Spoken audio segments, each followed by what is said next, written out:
మెమొరీగా ఉండడానికి ఈ కాన్సెప్ట్ తీసుకొని, అంటే ఇది రియల్ స్టోరీయా సార్?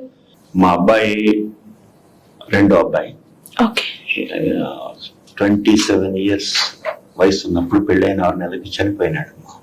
ఓకే. సో వాడికి ట్రిబ్యూట్ గా నాకు ఒక మెమరీగా వాడి ఫోటోని హీరో చేయాలి కాబట్టి సోలో ఆర్టిస్ట్ గా నేను చేయడం జరిగింది. That is the actual main reason behind.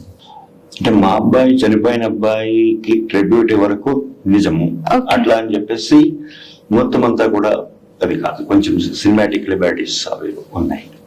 Okay. ఎందుకని సింగిల్ పర్సన్ తోనే మూవీ మొత్తం మీకు అసలు ఆ కాన్సెప్ట్ రాయాలని ఎందుకు అనిపించింది, ఎలా అనిపించింది? మా అబ్బాయి చనిపోయిన తర్వాత ఆ తర్వాత మనకి పాండమిక్ వచ్చింది. పాండమిక్ లో చాలా విషయాలు మనం చూసాం, కళ్ళారా చూసాం.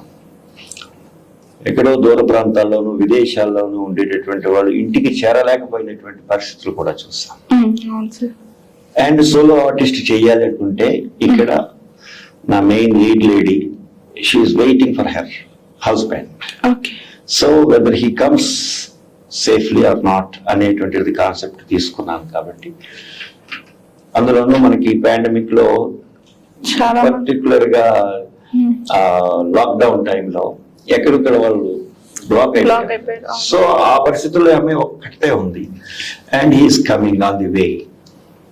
కాబట్టి ఆ వెయిటింగ్, ఆ పెయిన్, ఆ విరహం, బట్ నాట్ ఎవ్రీథింగ్ అవన్నీ పోర్ట్రే చేయాలనుకుంటే సోలో ఆర్టిస్ట్ చేస్తే, అండ్ మా అబ్బాయి ఫోటోయే హీరో కాబట్టి చనిపోయిన వాడిని నేను తేలేను కాబట్టి దాట్స్ వై.